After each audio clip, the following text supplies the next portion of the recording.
मंच अतिक्रम करुछन्ते। Senior division NCC first arms cadet NCC Cuttack parade platoon commandant Prabhudatta Muduli नेतृत्व में अभिवादन मंच अतिक्रम करुछन्ते।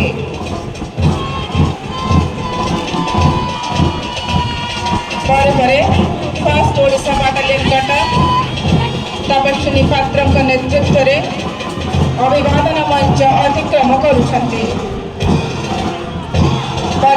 First Odisha artillery battery Cuttack Suryashankar लहर आर्टिफिशियल बेहेरा और स्पेशल ऑफिसर अच्छा ज्ञानेश्वर रथ जातीय पताका को सम्मान जनाई अभिवादन मंच अतिक्रम करुछन्ते। Odisha state arm police 6th battalion Cuttack platoon commandant अच्छा श्री अमिय कुमार राउतराय।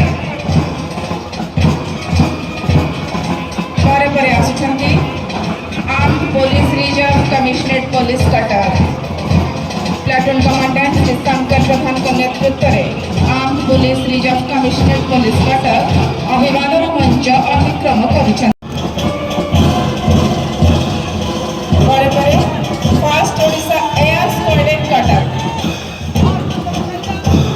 प्लाटून कमांडेंट शुभम कुमार अभिवादन मंच अतिक्रम करुछन्ते। First Odisha medical company Cuttack platoon commandant जनाई अभिवादन मंच अतिक्रम करुछन्ते। Third Odisha naval unit Cuttack platoon commandant Abhijit Behera के नेतृत्व में अभिवादन मंच अतिक्रम करुछि। Third Odisha naval unit Cuttack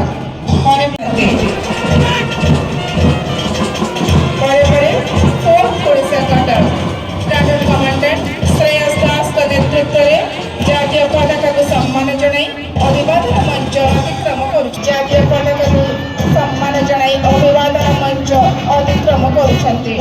Thar Odisha SCB medical public school scout and guide platoon commandant Abhipsa Divyadarshini के नेतृत्व में जातीय पताका को सम्मान जनाई अभिवादन मंच अतिक्रम करुछन्ते।